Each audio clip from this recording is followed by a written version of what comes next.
नमस्ते बच्चों। आप सब लोग कैसे हो?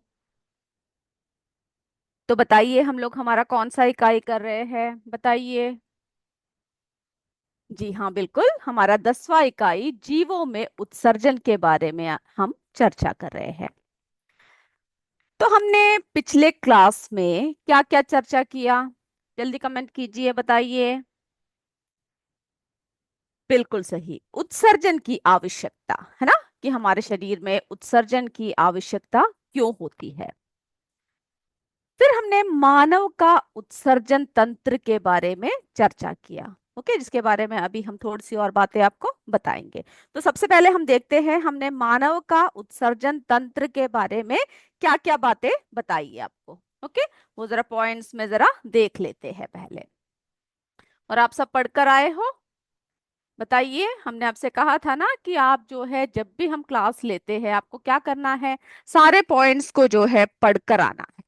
और आपसे हमने कहा था कि उत्सर्जन तंत्र का चित्र बनाना है, सभी ने बनाया? ओके, चलिए। तो बच्चों, हमारा जो उत्सर्जन तंत्र है, इसमें देखिए वृक्क है ना, मूत्र वाहिनी है। ये जो दो पाइप जा रहे हैं जिसके बारे में हमने आपको बताया, ये मूत्राशय है। ये हमारा मूत्र मार्ग है, और ये जो है यहाँ पर लास्ट में हमारा मूत्र रंध्र है। तो हमने क्या क्या पढ़ा अभी तक? जो उत्सर्जन तंत्र का कार्य शरीर से अपशिष्ट को बाहर निकालना है ना? सभी को पता है ना, उत्सर्जन तंत्र का कार्य क्या होता है बच्चों? शरीर से जो अपशिष्ट होते हैं उन सबको क्या होता है, बाहर निकालना होता है। ओके, फिर हमने क्या पढ़ा? मनुष्य का उत्सर्जी अपशिष्ट जो है वो यूरिया है, यानी मुख्य रूप से क्या है, यूरिया है ना? तो हमारे शरीर में अगर आवश्यकता से अधिक अमीनो अम्ल को यकृत द्वारा किस में बदलते हैं, यूरिया में बदल दिया जाता है। और यूरिया जो है हमारा क्या है, एक अनावश्यक, ओके, यूरिया क्या है हमारे शरीर में जो है, यूरिया एक अनावश्यक और हानिकारक पदार्थ होता है। ओके, तो अपशिष्ट क्या है, सबसे हानिकारक पदार्थ क्या है, यूरिया होता है। और इसे जो है बिना देर किए बाहर निकालना जरूरी होता है। और कई बार यूरिया की अधिक मात्रा से शरीर में यूरीमिया नामक रोग हो जाता है ना? ओके, फिर हमने क्या चर्चा किया? मनुष्य के उत्सर्जन तंत्र में एक जोड़ी वृक्क, फिर क्या है, एक जोड़ी मूत्रवाहिनी, एक मूत्राशय तथा एक मूत्र मार्ग होते हैं, है ना?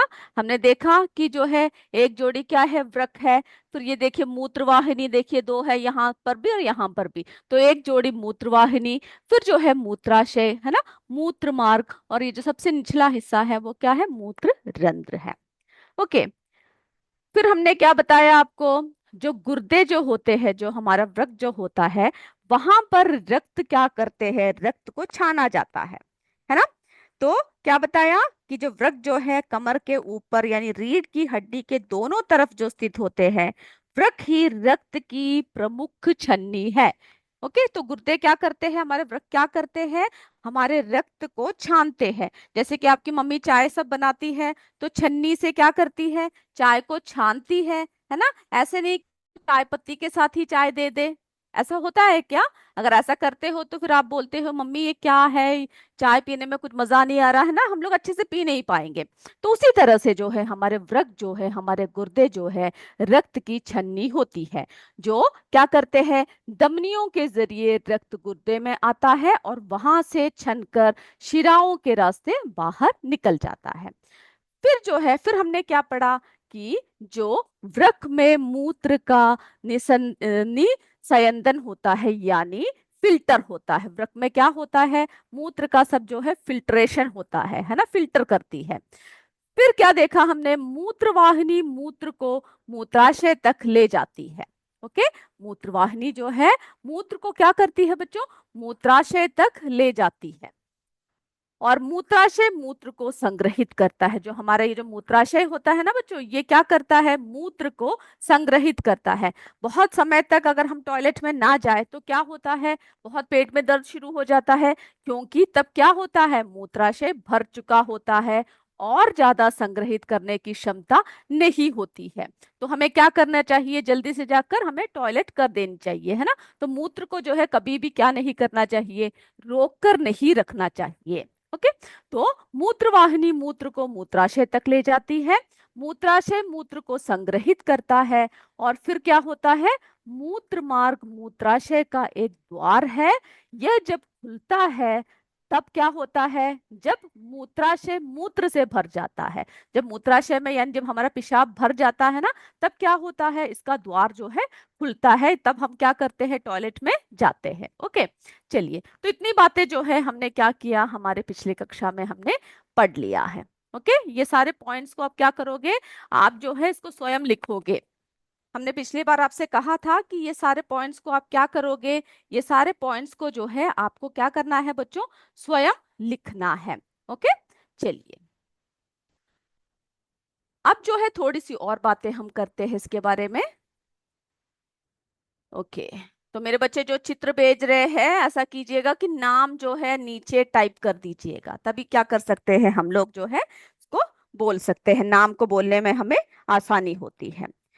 और फिर जो है हमने देखा होगा कि, तो हमने देखा कि इस तरह से हमारे इसमें उत्सर्जन तंत्र बनता है। क्या बनता है बच्चों, उत्सर्जन तंत्र बनता है ना।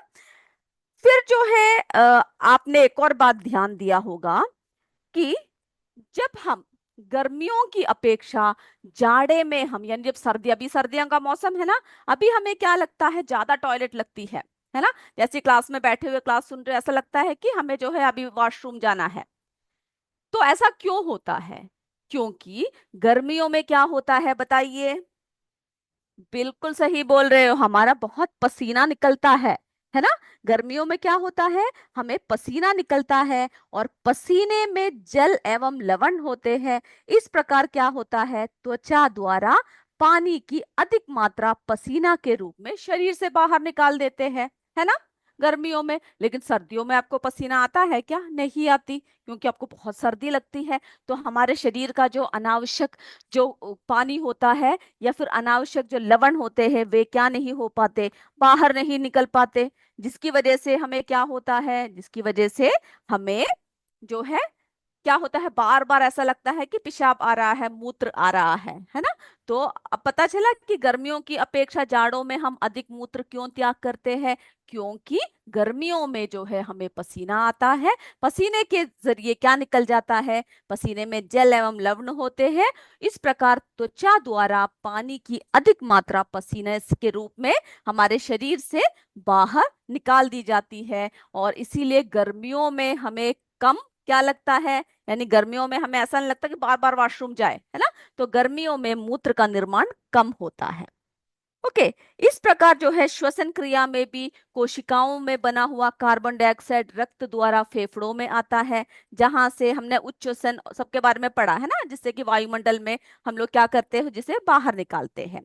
तो बच्चों, मनुष्य में जो है वृक्क प्रमुख उत्सर्जी अंग है। इसके अतिरिक्त जो है त्वचा है, फेफड़े, यकृत तथा बड़ी आंत आंत आदि भी क्या है, उत्सर्जन का कार्य करने में हमें सहायता करते हैं। लेकिन सबसे बड़ा अंग कौन सा है, कौन सा है बताइए, सबसे बड़ा अंग, जल्दी कमेंट कीजिए। सबसे बड़ा उत्सर्जी अंग कौन सा है हमारे शरीर में, मैं देख रही हूं कौन कमेंट कर रहा है, किसी को नहीं पता, कोई कमेंट नहीं आ रहा है। सबसे बड़ा उत्सर्जी अंग हमारे शरीर में कौन सा है बच्चों, yes, liver. Okay, Adampur. Okay. हमारे जो है क्या करता है, हमारे वृक्क करता है, गुड। और बताइए। ओके। तो जो है हमारे वृक्क जो है क्या करता है, सबसे बड़ा हमारा क्या है बच्चों, हमारा उत्सर्जी अंग है। ओके। और जो है इसके साथ साथ ही क्या होता है, हमारे त्वचा से भी क्या होता है, हमारे त्वचा से भी पसीने के रूप में क्या निकलता है बताइए, क्या निकलता है, जो अनावश्यक पानी होता है ना, अनावश्यक पानी जो होता है वो निकलता है। तो हमारी जो किडनी है वो है मेन। ओके। हमारे किडनी है बच्चों, हमारा मेन जो है क्या होता है, हमारा उत्सर्जी अंग। ओके। चलिए, तो अब जो है ओके, अब हम लोग क्या करते हैं, अब थोड़े से और पॉइंट्स भी है जिसके बारे में हम जरा डिस्कस कर लेते हैं। तो मानव का उत्सर्जित उत्सर्जन तंत्र के बारे में हम लोग बता रहे थे। तो एक वयस्क व्यक्ति जो है क्या करता है, या ये सब लिखने की जरूरत नहीं है, आपके इसमें बॉक्स में दिया हुआ है। ओके, उसको जो है पॉइंट्स आप बाद में लिखिएगा।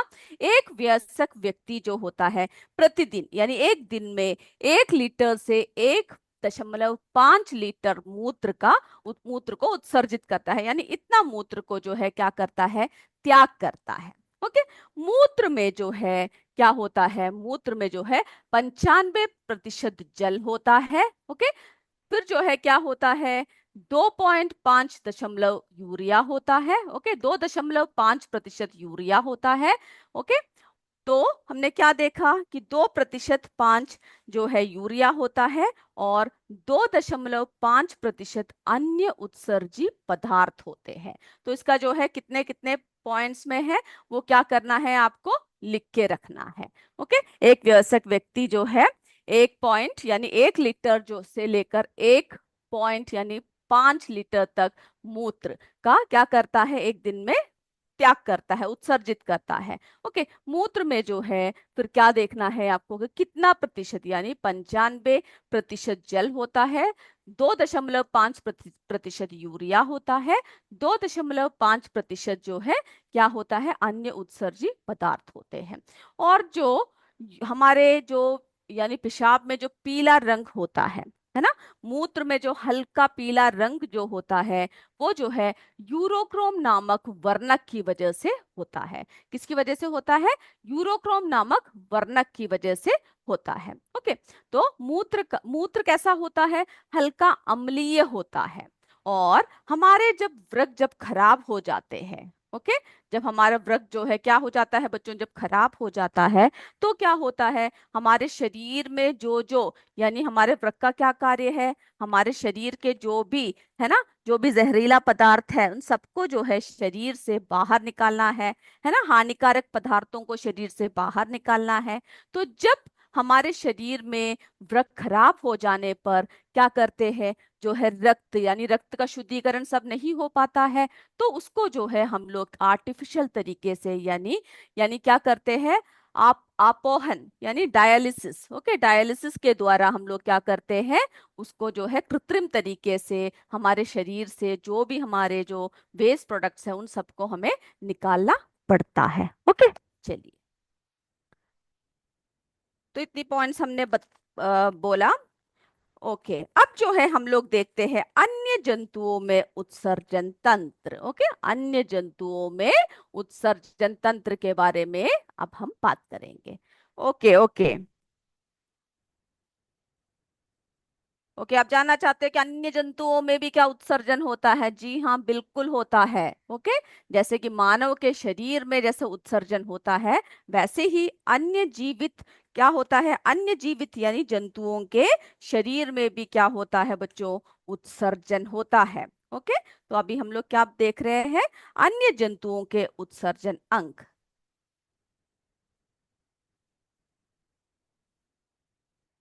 अन्य जंतुओं के पॉइंट्स लिख लीजिए। ओके, अन्य जंतुओं के उत्सर्जन अंग।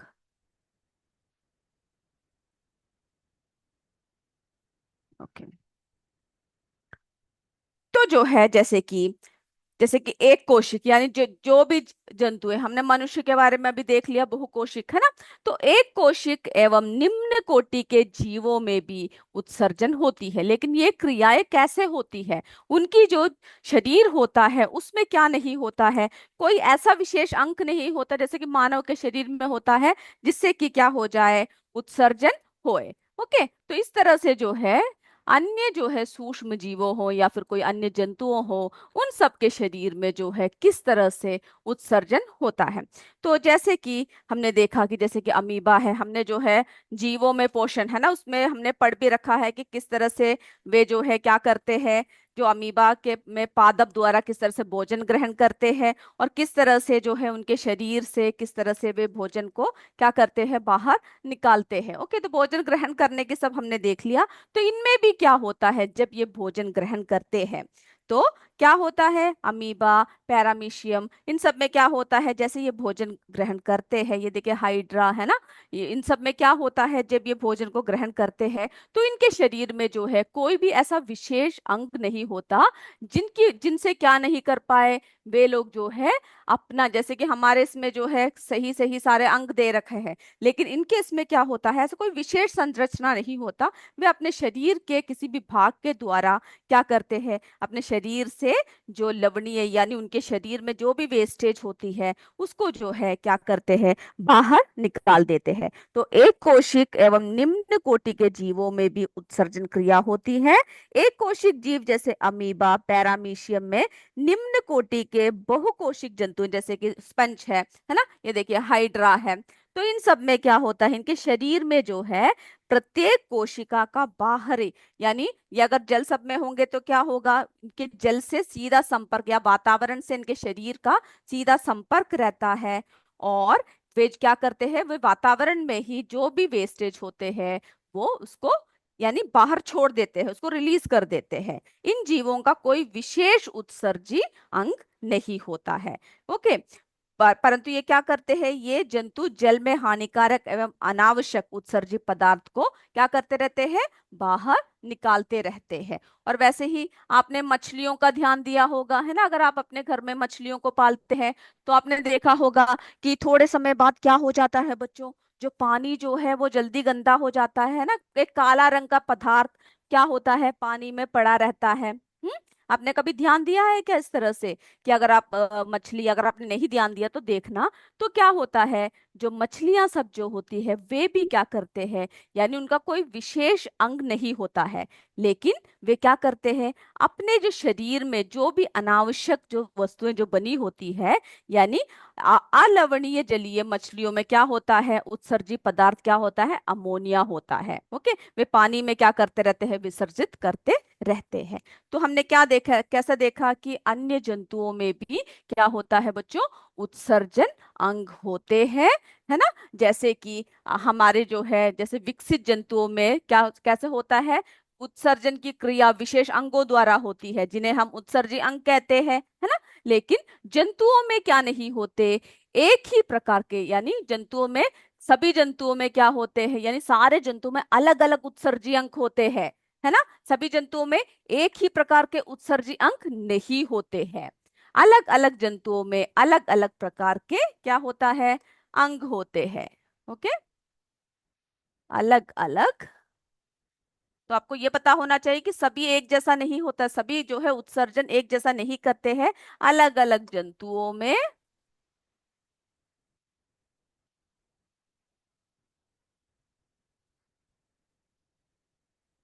अलग अलग। ओके, अलग अलग जंतुओं में क्या होता है, अलग अलग प्रकार के,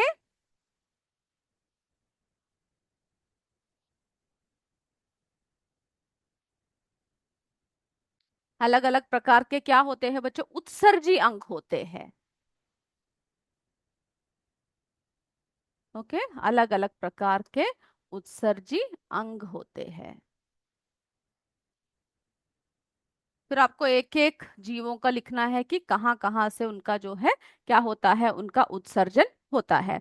ओके, फिर जो है जैसे कि जैसे हर जंतुओं में, जैसे कि चपटे कृमियों में उत्सर्जन किससे होता है, तो आपको क्या करना है, आप हर जंतुओं के उत्सर्जी अंग कौन से है, कहाँ कहाँ से होता है, वो आपको क्या करना है, वो आपको लिखना है। ओके, ये अब आप अगले अगले अगले क्लास में आप करके आओगे, चपटे कृमियों में इसको आप पढ़ोगे, और जो जो जंतुओं में कौन कौन से जगह से वो लोग उत्सर्जन करते हैं वो आपको क्या करना है, लिखना है। तो चपटे कृमियों में कौन सा होता, किससे करते हैं वे लोग, आदि वृक्क द्वारा। ओके, फिर जो है केंचुए में, यानी वे क्या करते हैं, उनके भी कोई विशेष अंग नहीं होते हैं। ओके, केंचुए में क्या होता है, उत्सर्गिकाओं द्वारा। ओके, तो ये क्या करना है आपको, एक एक जो है आपको पढ़कर लिखना है कि किस किस के द्वारा होता है। उत्सर्गिकाओं द्वारा होता है, फिर कीटों में।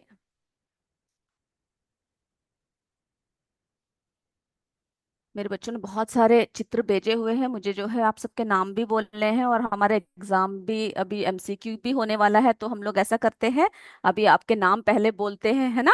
नहीं तो क्या होगा, हम लोग जो है एमसीक्यू में हमें समय लग जाएगा। तो कीटों में जो है मैल पिंगी।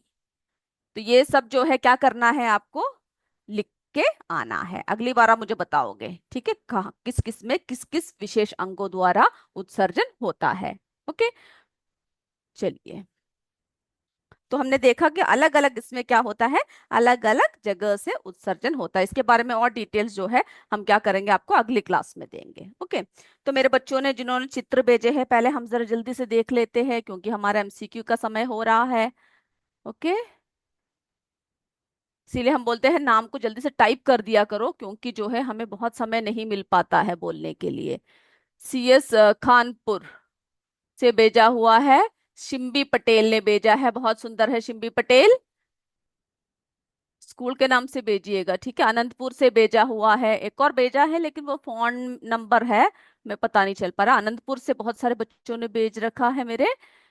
चलिए, सीएस ओके। अनंतपुर से बच्चे बहुत ही अच्छे तरीके से अनंतपुर लिखते हैं, सारे बच्चों का नाम एक साथ लिखते हैं, ऐसे लिखने में हमें जो है आसानी होती है। सीएस अनंतपुर से आयुष ने, कुणाल ने, विष्णु ने, अनिष्का ने, सुनाना ने, सोनपरी, सोनापरी, फिर जो है प्रगति, फिर जो है प्रियांशु। बहुत अच्छी थी। इसी तरह से सारे स्कूल वाले अपने बच्चों के नाम ऐसे ही ऑर्डर में लिखेंगे। ओके। ओके, आनंदपुर से इन सब बच्चों ने बहुत ही अच्छे तरीके से बना रखा है। कॉम्पोजिट विद्यालय से संतोष कुमार, कॉम्पोजिट विद्यालय। ओके, फिर जो है सीता उजाला। ओके, सीता उजाला, निशा, काजल, रिमझिम, यूपीएस जबलपुर से। ओके, यूपीएस जलहूपुर से। ओके, बहुत सुंदर है।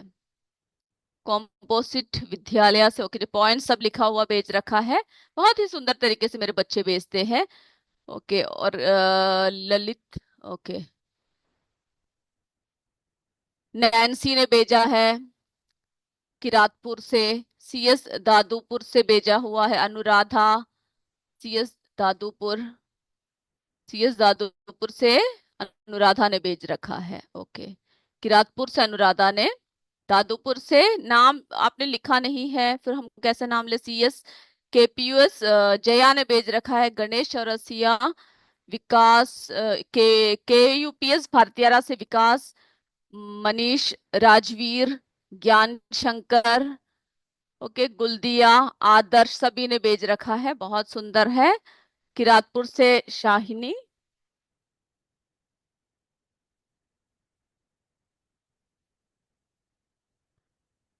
ओके, अंकिता सिंह।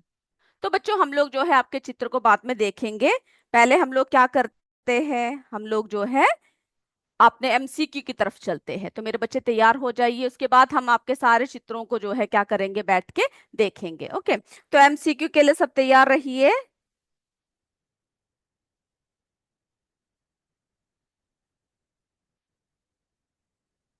चलिए, पहला प्रश्न।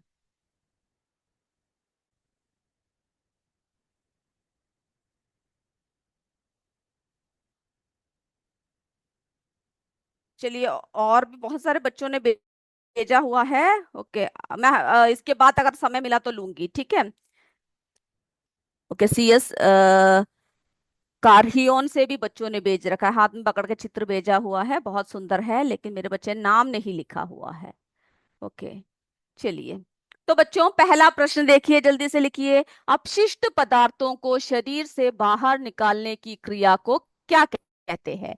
उत्सर्जन, श्वसन, इनमें से कोई भी नहीं।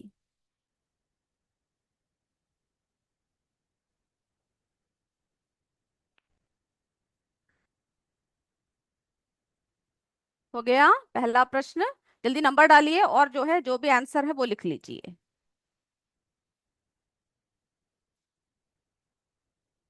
दूसरा प्रश्न, मनुष्य में मूत्र का निर्माण कहाँ होता है? ए वृक्क में, बी यकृत में, सी फेफड़ों में।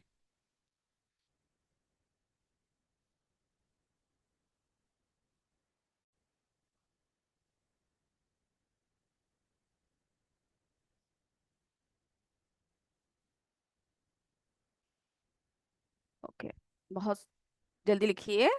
हो गया? दूसरा प्रश्न हो गया ना बच्चों?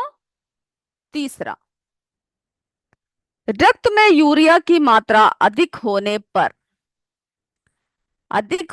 पर कौन सा रोग होता है? ए बुखार, बी मलेरिया, सी यूरीमिया। जल्दी से लिख लीजिए।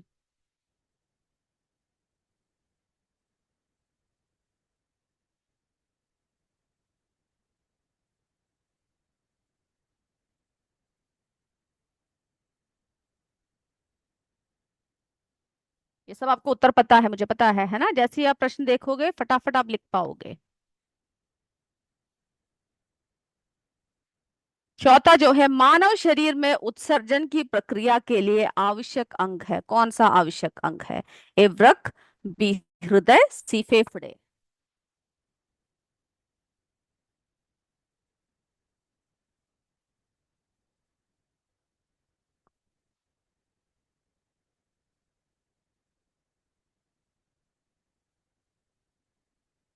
हो गया बच्चे?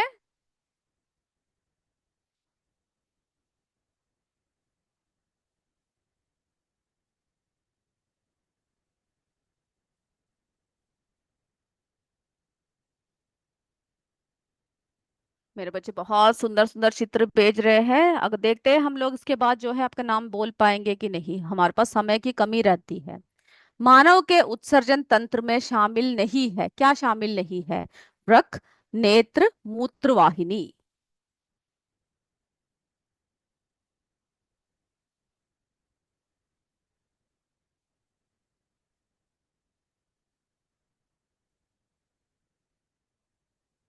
हो गया?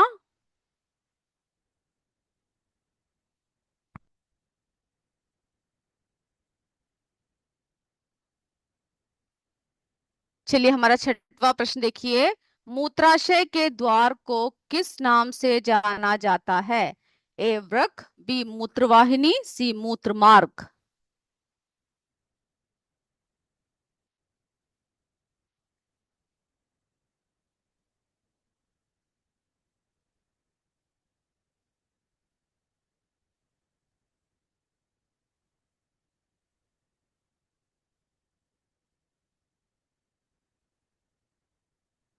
चलिए सातवां प्रश्न देखते हैं।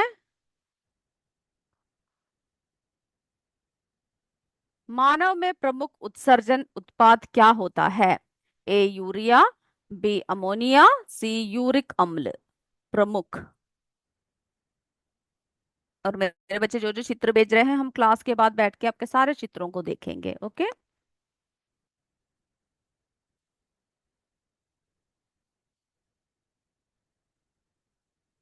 चलिए सातवां प्रश्न हो गया बच्चों।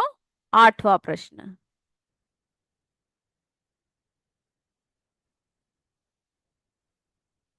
मूत्र मार्ग वह नलिका है जो डैश को मूत्राशय से शरीर के बाहर ले जाती है।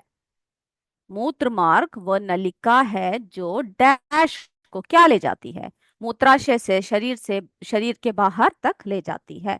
ए रक्त, बी मूत्र, सी इनमें से कोई भी नहीं।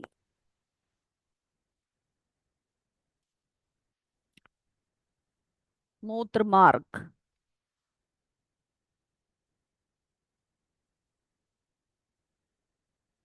ओके, अगला देखिए। अपशिष्ट और विषाक्त पदार्थों को शरीर से हटाना डैश है। क्या है अपशिष्ट और विषाक्त पदार्थों को शरीर से हटाना?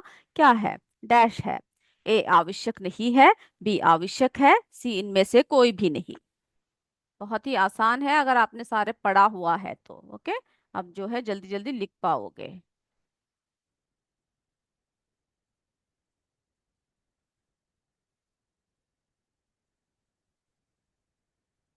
चलिए अगले प्रश्न की तरफ बढ़े। ओके।